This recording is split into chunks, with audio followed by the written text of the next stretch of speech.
Hi and welcome to the Lambda Audiobooks channel. You are listening to the audiobook Dracula by Bram Stoker. This chapter is titled Chapter 13 Dr. SEWARD'S diary are continued. Beginning chapter. The funeral was arranged for the next succeeding day, so that Lucy and her mother might be buried together. I attended to all the ghastly formalities, and the urbane undertaker proved that his staff were afflicted, or blessed, with something of his own obsequious suavity. Even the woman who performed the last offices for the dead remarked to me, in a confidential, rather professional way, when she had come out from the death chamber, "She makes a very beautiful corpse, sir. It's quite a privilege to attend on her. It's not too much to say that she will do credit to our establishment." I noticed that Van Helsing never kept far away. This was possible from the disordered state of things in the household. There were no relatives at hand, and as Arthur had to be back the next day to attend at his father's funeral, we were unable to notify anyone who should have been bidden. Under the circumstances, Van Helsing and I took it upon ourselves to examine papers, etc. He insisted upon looking over Lucy's papers himself. I asked him why, for I feared that he, being a foreigner, might not be quite aware of English legal requirements, and so might in ignorance make some unnecessary trouble. He answered me, I know. You forget that I am a lawyer as well as a doctor. But this is not altogether for the law. You knew that when you avoided the coroner. I have more than him to avoid. There may be papers more, such as this." As he spoke, he took from his pocket-book the memorandum which had been in Lucy's breast, and which she had torn in her sleep. "When you find anything of the solicitor who is for the late Mrs. Westenra, seal all her papers, and write him to-night. For me, I watch here in the room and Miss Lucy's old room all night, and I myself search for what may be. It is not well that her very thoughts go into the hands of strangers." I went on with my part of the work, and in another half-hour had found the name and address of Mrs. had written to him. All the poor lady's papers were in order. Explicit directions regarding the place of burial were given. I had hardly sealed the letter when, to my surprise, Van Helsing walked into the room, saying, "Can I help you, friend John? I am free, and, if I may, my service is to you. Have you got what you looked for?" I asked, to which he replied, "I did not look for any specific thing. I only hoped to find all that there was, only some letters, and a few memoranda, and a diary new begun. But I have them here, and we shall for the present say nothing of them. I shall see that poor lad to-morrow evening, and, with his sanction, I shall use some." When we had finished the work in hand, he said to me, "And now, friend John, I think we may to bed. We want sleep, both you and I, and rest to recuperate. To-morrow we shall have much to do, but for the to-night there is no need of us. Alas!" Before turning in, we went to look at poor Lucy. The undertaker had certainly done his work well, for the room was turned into a small chapelle ardente. There was a wilderness of beautiful white flowers, and death was made as little repulsive as might be. The end of the winding sheet was laid over the face, when the professor bent over and turned it gently back. We both started at the beauty before us, the tall wax candles, showing a sufficient light to note it well. All Lucy's loveliness had come back to her in death, and the hours that had passed, instead of leaving traces of decay's effacing fingers, had but restored the beauty of life, till positively I could not believe my eyes that I was looking at a corpse. The professor looked sternly grave. He had not loved her as I had, and there was no need for tears in his eyes. He said to me, "Remain till I return," and left the room. He came back with a handful of wild garlic from the box waiting in the hall, but which had not been opened, and placed the flowers amongst the others on and around the bed. Then he took from his neck, inside his collar, a little gold crucifix, and placed it over the mouth. He restored the sheet to its place, and we came away. I was undressing in my own room when, with a premonitory tap at the door, he entered, and at once began to speak. "Tomorrow I want you to bring me, before night, a set of post-mortem knives."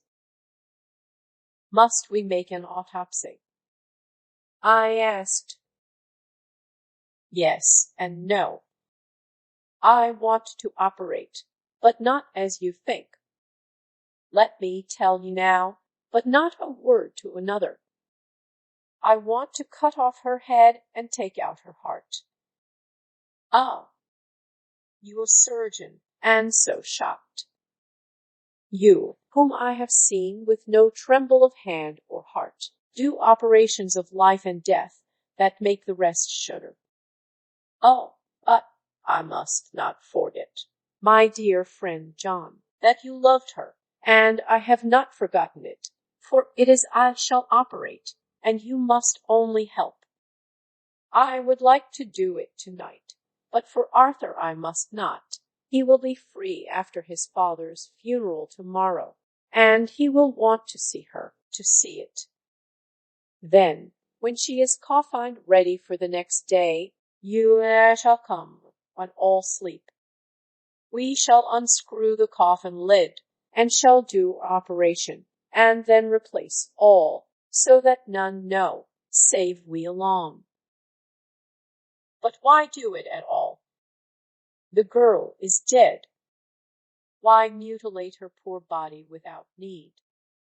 And if there is no necessity for a post-mortem, and nothing to gain by it, no good to her, to us, both to science, to human knowledge, why do it? Without such it is monstrous. For answer he put his hand on my shoulder, and said, with infinite tenderness, "Friend John, I pity you, poor bleeding heart, and I love you the more because it does so bleed. If I would take on myself the burden that you do bear. But there are things that you know not, but that you shall know, and bless me for knowing, though they are not pleasant things. John, my child, you have been my friend now many years, and yet did you ever know me to do any without good cause? I may err, I am but the man, but I believe in all I do. Was it not for these causes that you sent for me when the great trouble came? Yes. Were you not amazed, nay horrified, when I would not let Arthur kiss his love, though she was dying, and snatched him away by all my strength? Yes.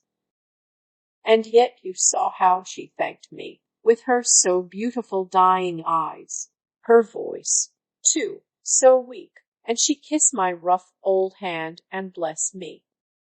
Yes. And did you not hear me swear promise to her, that so she closed her eyes grateful? Yes. Well, I have good reason now for all I want to do. You have for many years, trust me, you have believed me weeks past, when there be things so strange that you might have well doubt. Believe me yet a little, friend John. If you trust me not, then I must tell what I think, and that is not perhaps well. And if I work, as work I shall, no matter trust or no trust, without my friend trust in me, I work with heavy heart and feel, oh, so lonely when I want all help and courage that may be. He paused a moment and went on solemnly, Friend John, there are strange and terrible days before us. Let us not be two, but one, that so we work to a good end. Will you not have faith in me? I took his hand and promised him.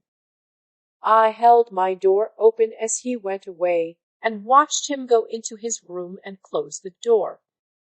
As I stood without moving, I saw one of the maids pass silently along the passage. She had her back towards me, so did not see me, and go into the room where Lucy lay.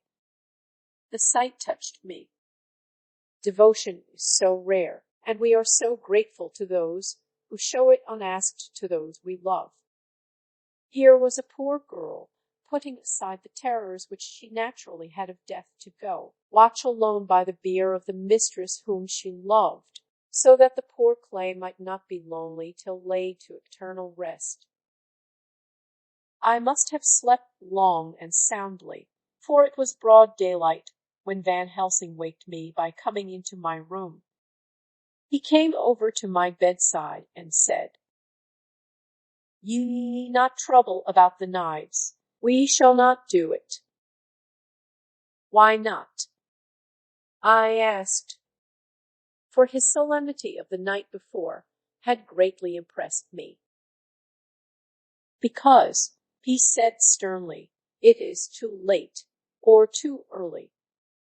See. Here he held up the little golden crucifix. This was stolen in the night. How stolen? I asked in wonder, since you have it now.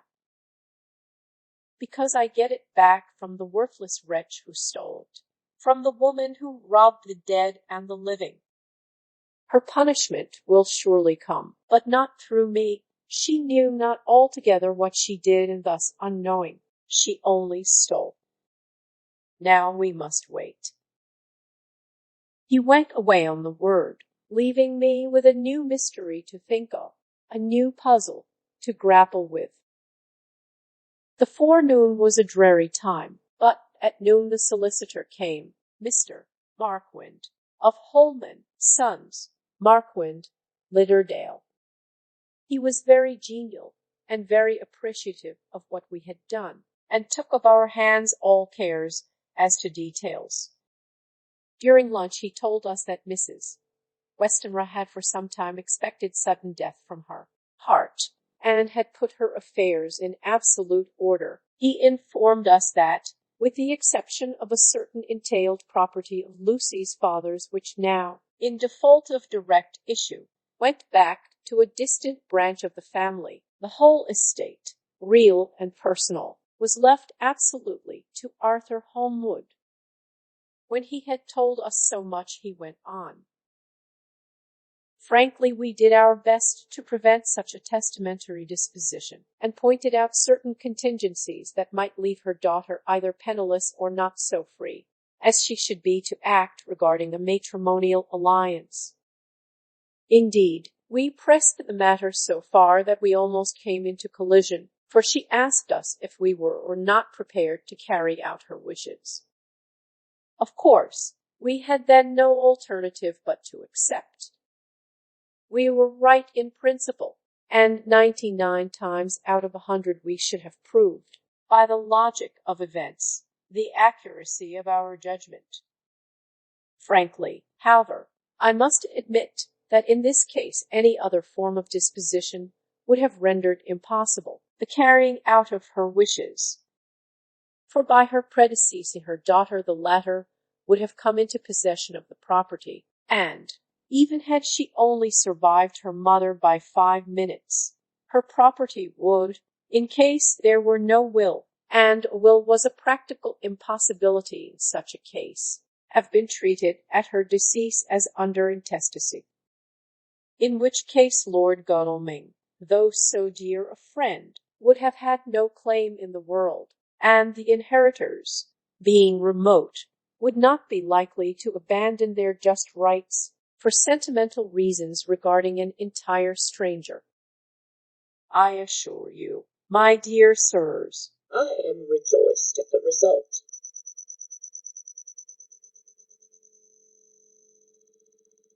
Perfectly rejoiced.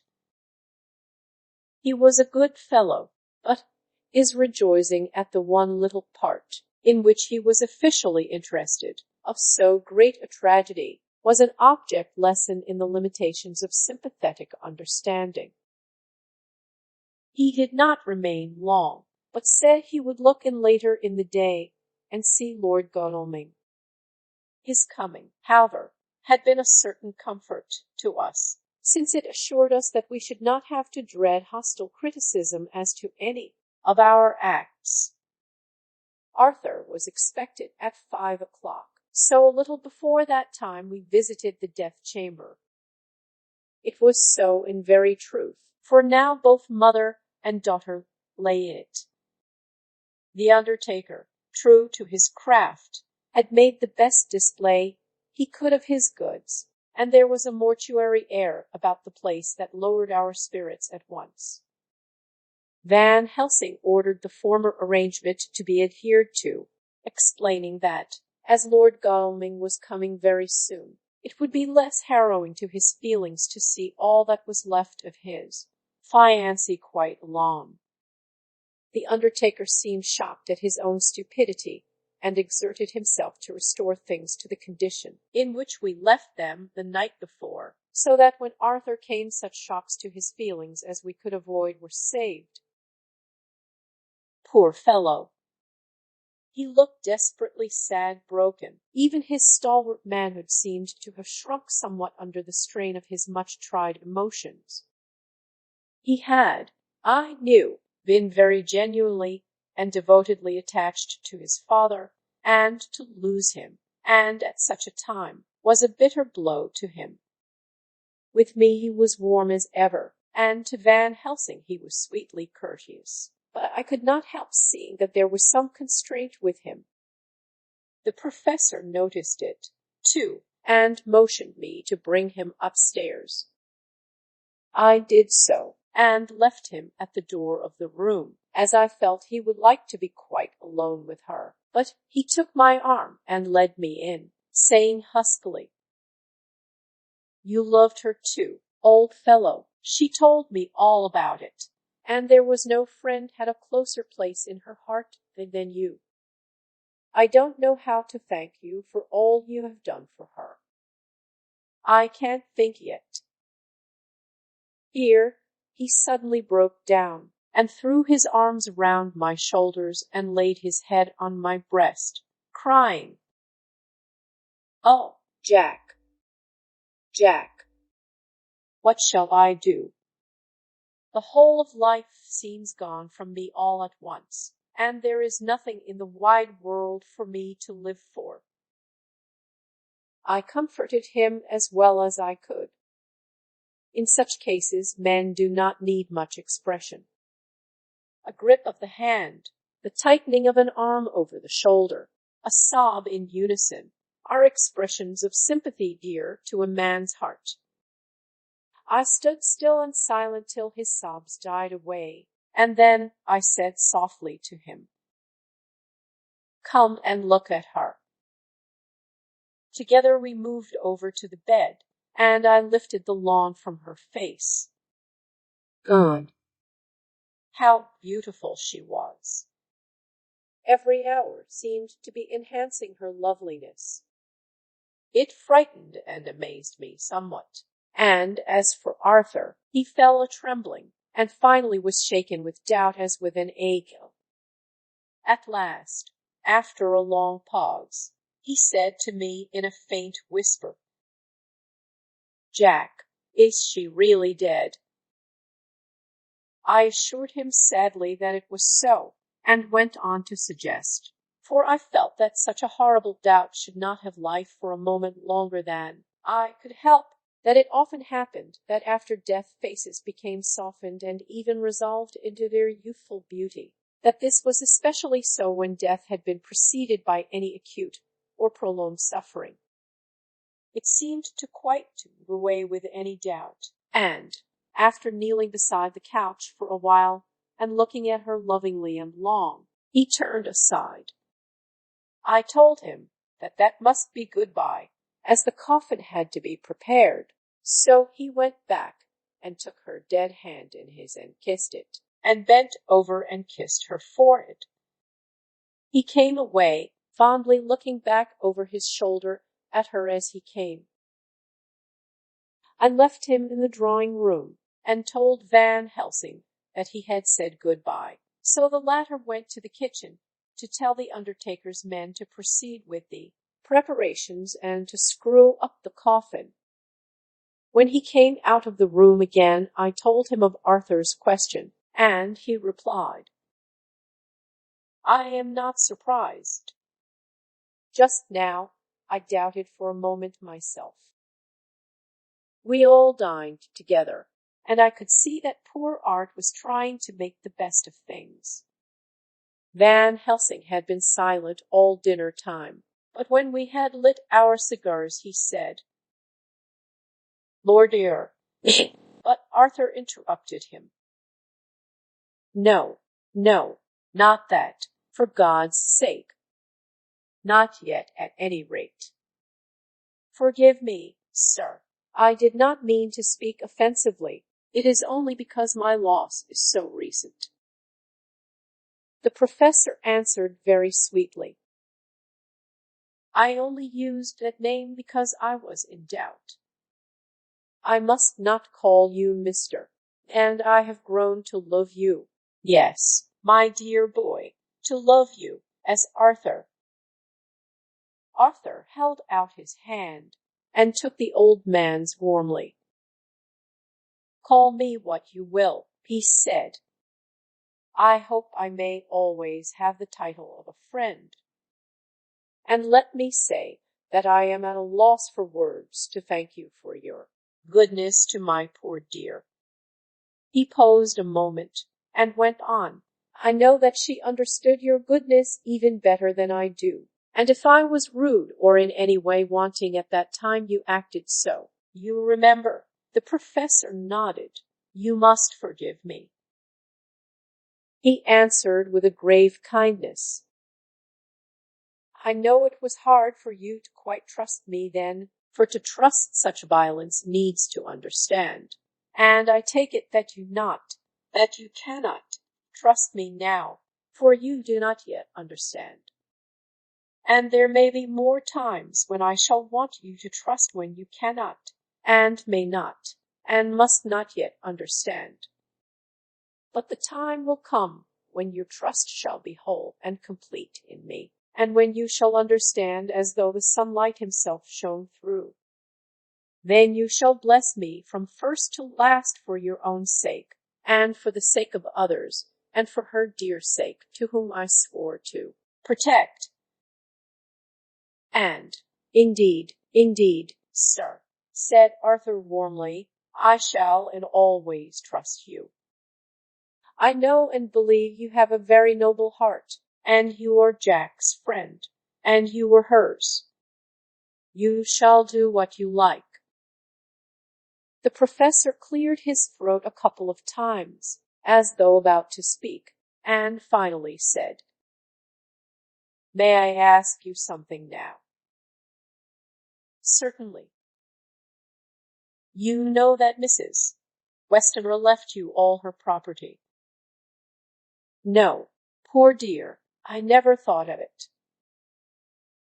"And as it is all yours, you have a right to deal with it as you will."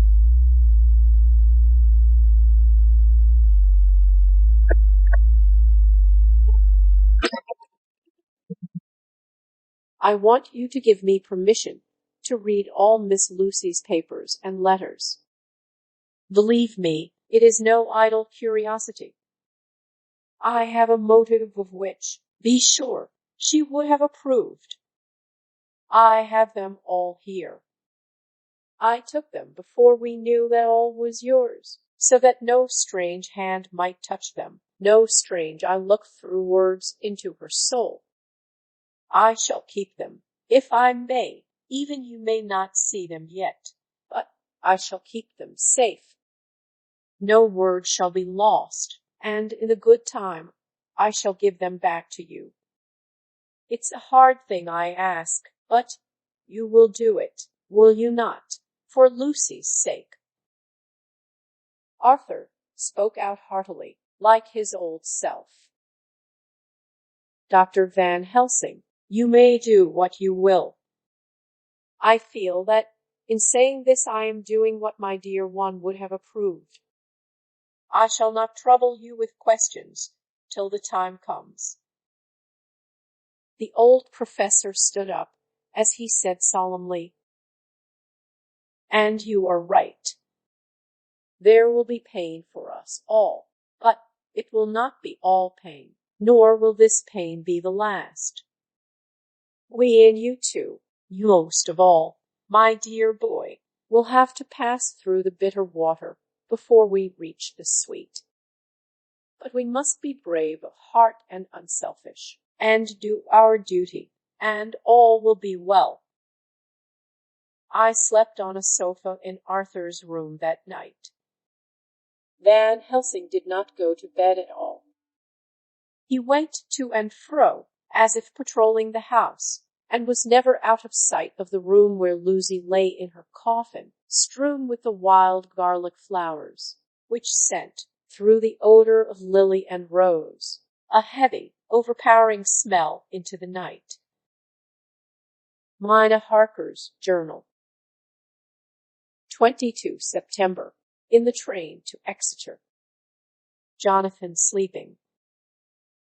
It seems only yesterday that the last entry was made, and yet how much between then, in Whitby, and all the world before me. Jonathan away and no news of him, and now married to Jonathan. Jonathan a solicitor, a partner, rich, master of his business. Mr. Hawkins dead and buried, and Jonathan with another attack that may harm him. Some day he may ask me about it. Down it all goes. I am rusty in my shorthand. See what unexpected prosperity does for us. So it may be as well to freshen it up again with an exercise anyhow. The service was very simple and very solemn.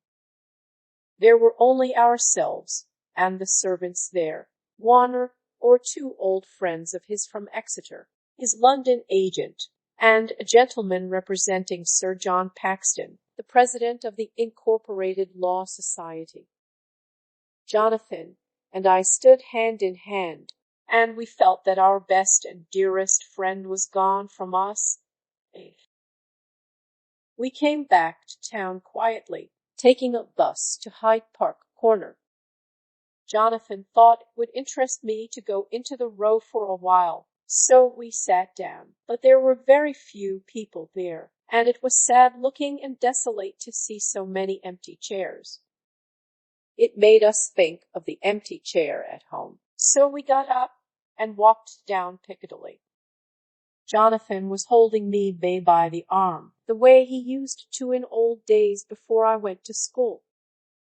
I felt it very improper, for you can't go on for some years teaching etiquette and decorum to other girls without the pedantry of it biting into yourself a bit. But it was Jonathan, and he was my husband, and we didn't know anybody who saw us, and we didn't care if they did, so on we walked. I was looking at a very beautiful girl in a big cartwheel hat, sitting in a victoria outside Gilliano's, when I felt Jonathan clutch my arm so tight that he hurt me, and he said under his breath, "My God!" I am always anxious about Jonathan, for I fear that some nervous fit may upset him again. So I turned to him quickly and asked him what it was that disturbed him. He was very pale, and his eyes seemed bulging out as, half in terror and half in amazement, he gazed at a tall, thin man with a beaky nose and black mustache and pointed beard, who was also observing the pretty girl. He was looking at her so hard that he did not see either of us, and so I had a good view of him.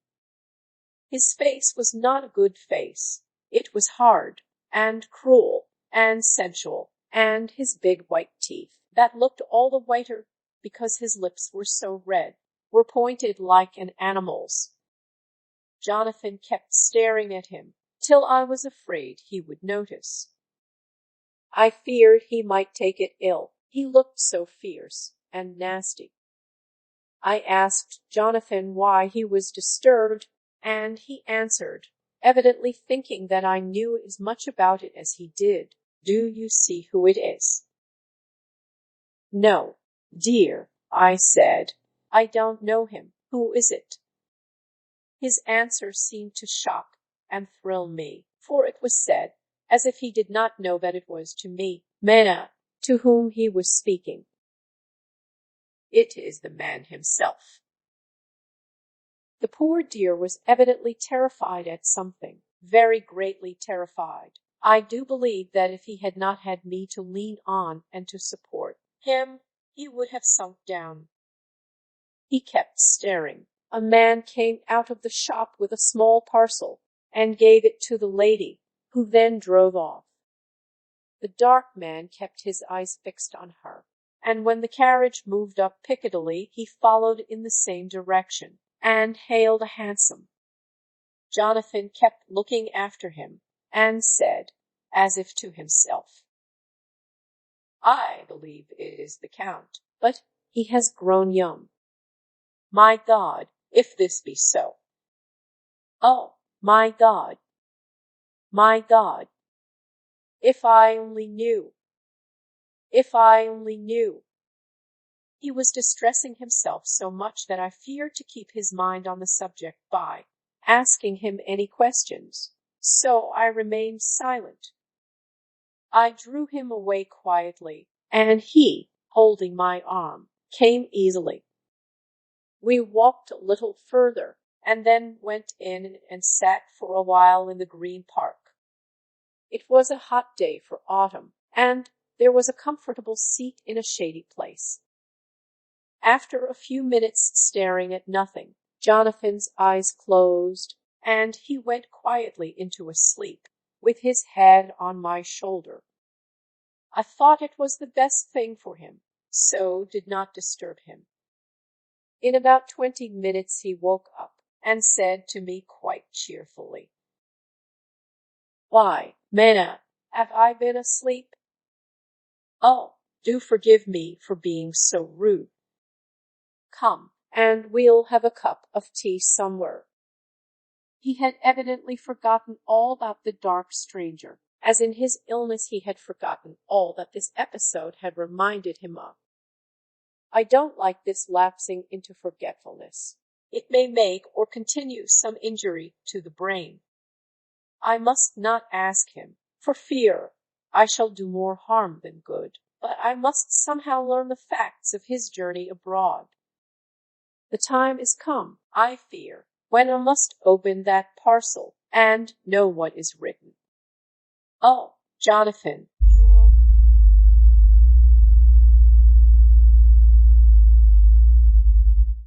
I know, forgive me if I do wrong, but it is for your own dear sake. Later, a sad homecoming in every way, the house empty of the dear soul who was so good to us, Jonathan still pale and dizzy under a slight relapse of his malady, and now a telegram from Van Helsing, whoever he may be. You will be grieved to hear that Mrs.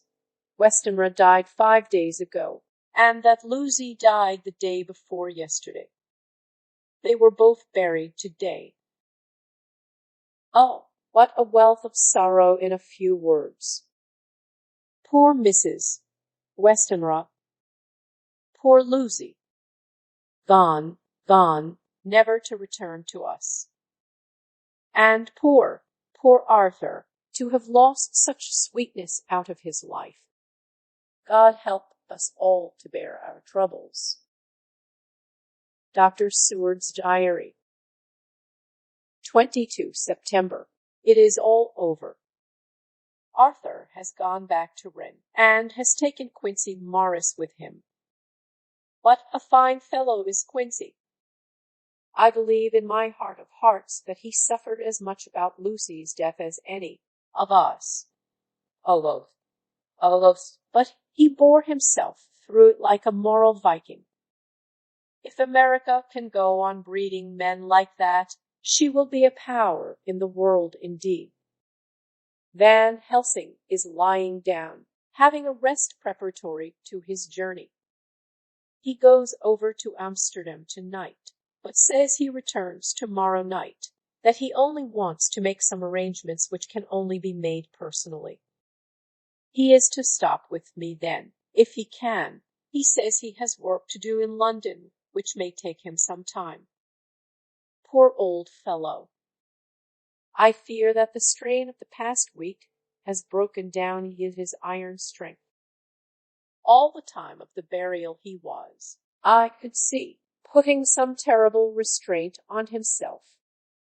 When it was all over, we were standing beside Arthur, who, poor fellow, was speaking of his part in the operation where his blood had been transfused to his Lucy veins.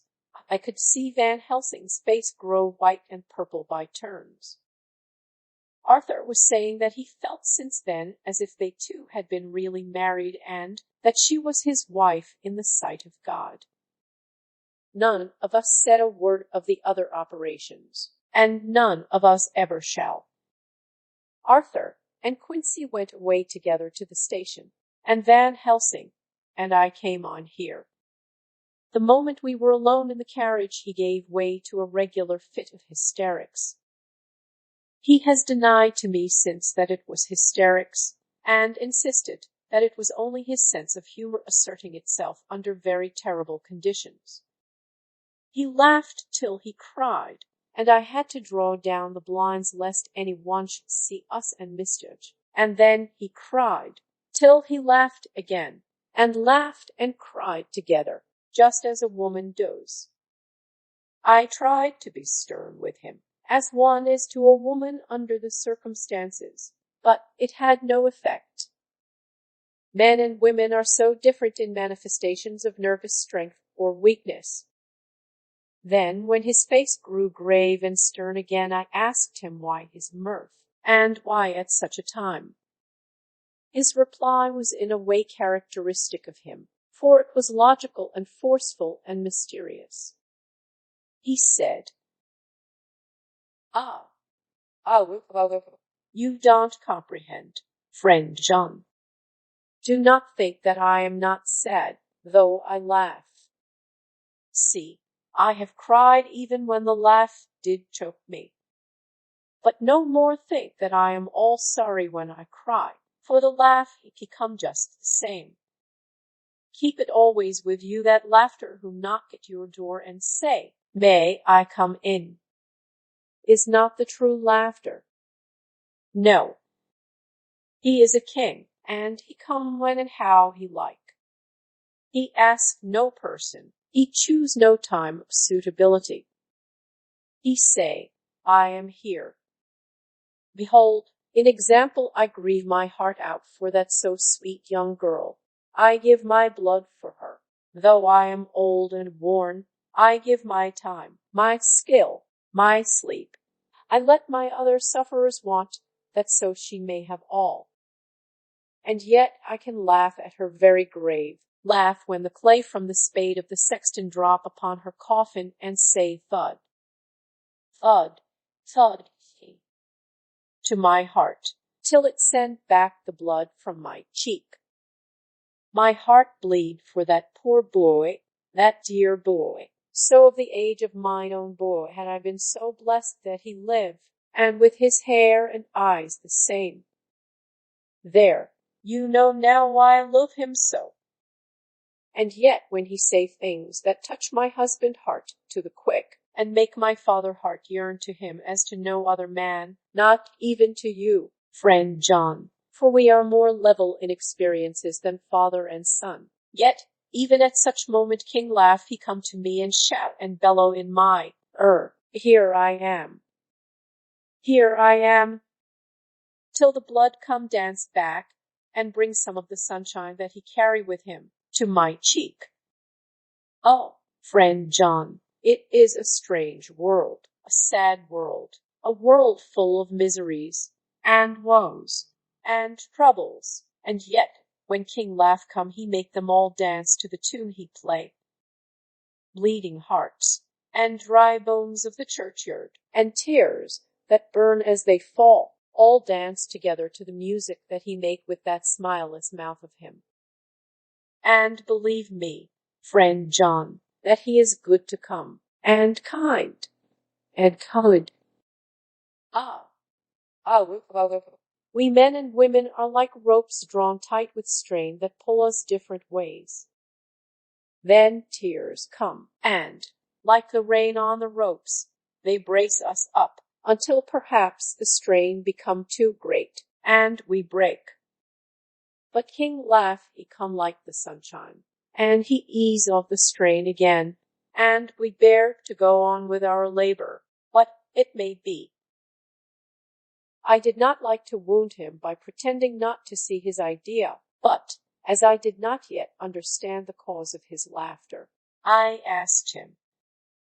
As he answered me, his face grew stern, and he said in quite a different tone, "Oh, it was the grim irony of it all, this so lovely lady garlanded with flowers, that looked so fair as life, till one by one we wondered if she were truly dead. She laid in that so fine marble house, in that lonely churchyard, where rest so many of her kin, laid there with the mother who loved her, and whom she loved, and that sacred bell going toll, toll, toll, so sad and slow, and those holy men with the white garments of the angel, pretending to read books, and yet all the time their eyes never on the page, and all of us with the bowed head.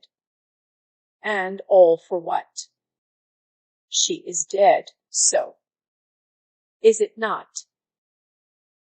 Well, for the life of me, Professor, I said, I can't see anything to laugh at in all that. Why, your explanation makes it a harder puzzle than before.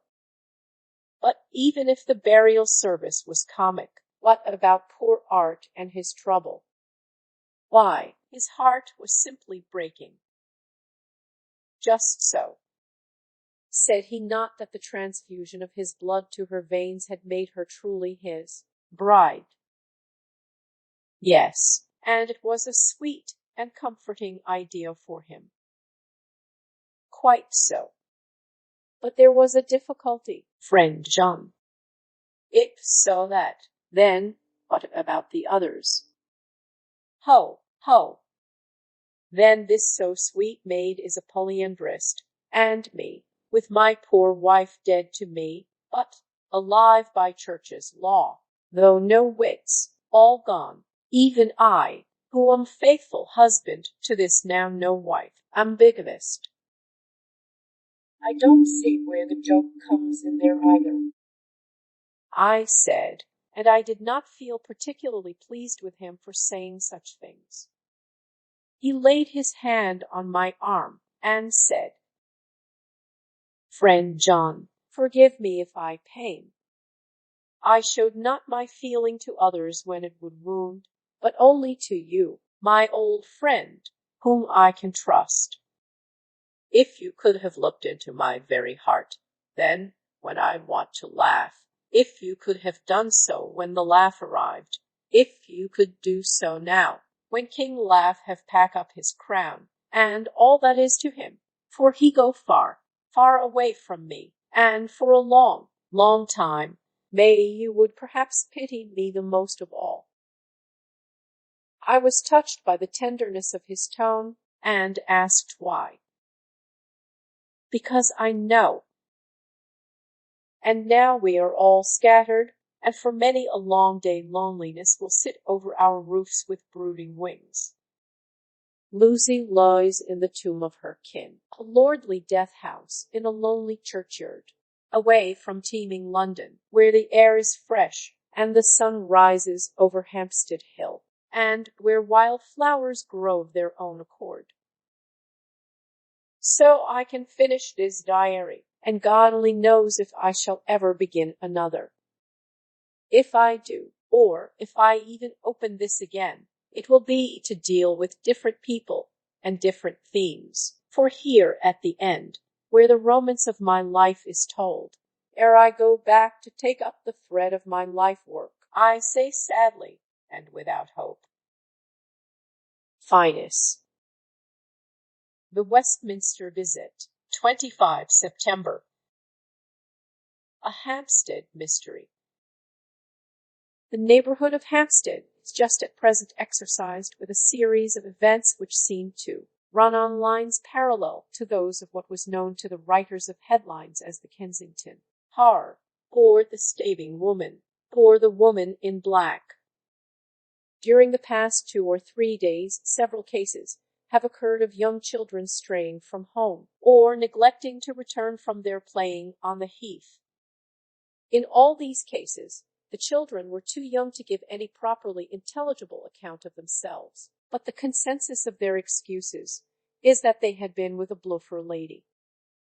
It has always been late in the evening when they have been missed, and on 2 occasions the children have not been found until early in the following morning.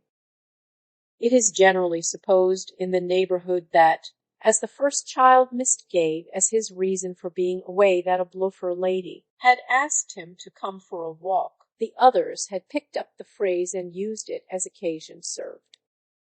This is the more natural, as the favorite game of the little ones at present is luring each other away by wiles. A correspondent writes us that to see some of the tiny tots pretending to be the bluffer lady is supremely funny. Some of our characters might, he says, take a lesson in the irony of grotesque by comparing the reality and the picture. It is only in accordance with general principles of human nature that the bluffer lady should be the popular role at these al fresco performances.